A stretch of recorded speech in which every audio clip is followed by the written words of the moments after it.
Bismillahirrahmanirrahim. Assalamualaikum warahmatullahi wabarakatuh. Alhamdulillah, salatu wassalamu ala rasulillah wa ala alihi wa sahbihi wa mawalah wa ba'd. Kawan-kawan, sahabat-sahabat perwiritan Jamaah RT 01 RW 16 yang dimuliakan Allah Subhanahu wa taala. Alhamdulillah, malam ini kembali kita dipertemukan oleh Allah dalam rangka mempererat hubungan ukhuwah Islamiyah di antara kita. Mudah-mudahan ukhuwah ini semakin erat hendaknya dari hari ke hari sehingga kita bersama dari dunia sampai ke surganya Allah Subhanahu wa taala. Amin. Allahumma salawat dan salam buat junjungan kita Nabi besar Muhammad sallallahu alaihi wasallam. Allahumma shalli ala Muhammad wa ala sayyidina Muhammad. Sahib-sahib semua yang dimuliakan Allah Subhanahu wa taala, sebagaimana biasa beberapa nasihat untuk kita semua sebagai pengingat, karena ad-dinun nasihat, agama itu adalah nasihat, dan semua kita punya kewajiban untuk menyampaikan dakwah ini meskipun hanya satu ayat.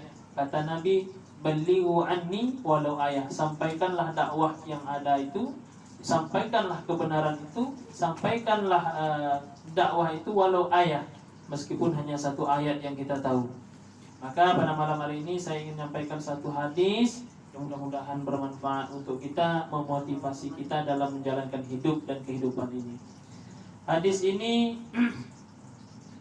datang daripada sahabat Nabi sallallahu alaihi wasallam yang menceritakan bahwa kita masuk surga itu bukanlah karena amal, juga bukan dengan amal itu juga tidak bisa menghindarkan kita dari neraka.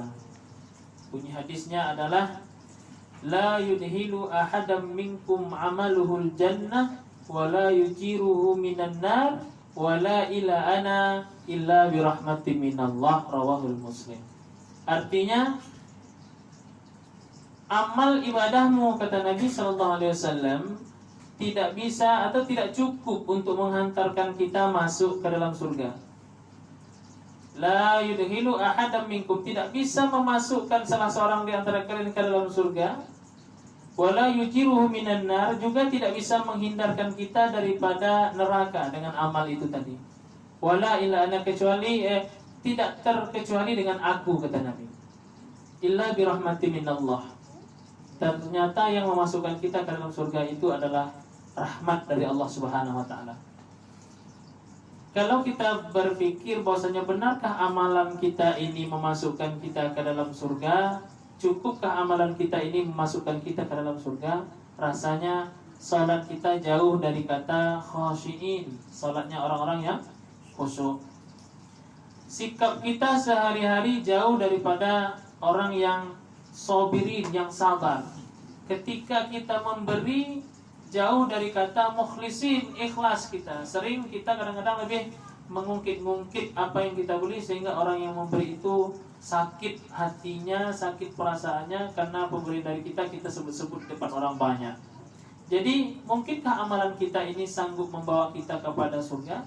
Makanya ada sebuah semacam sholawat yang dikarang oleh Abu Nawas, ilahi lasturil firdausi ahwa wala aqwa ala naril jahimi, yang kemudian juga disenandungkan oleh Nabi Adam alaihissalam, ilahi lasturil firdausi ahla, wahai ya Allah, rasanya kami tak pantas masuk ke dalam surga.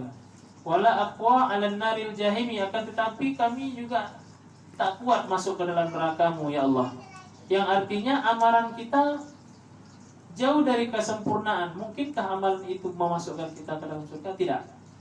Ternyata kata Nabi, wala ila ana, termasuk saya, illa birahmati minallah, kecuali rahmat dari Allah. Yang memasukkan kita ke dalam surga itu adalah rahmat dari Allah Subhanahu wa taala. Artinya ketika kita beramal, motivasinya ibadah, tapi ada motivasi yang lebih daripada itu, yaitu mengharap ridho dari Allah Subhanahu wa taala. Ternyata kita mendengar juga seorang perempuan yang seumur hidupnya bergelimangan dengan dosa dan maksiat, tapi di akhir hayatnya dia ditakdirkan masuk surga karena keikhlasannya menolong seekor anjing yang kehausan. Kita dengar kisah itu, lalu dia masuk surga.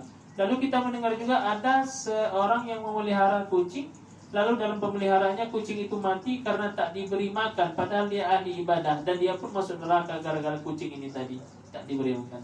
Artinya saya ingin sampaikan kepada kita semua, berbuat baik jangan ditunda-tunda. Artinya teruslah untuk menjadi orang baik dan berbuat baik. Kita tak tahu amalan mana yang memasukkan kita ke dalam surga. Mungkin sholat kita, mungkin zakat kita, mungkin pertolongan kita.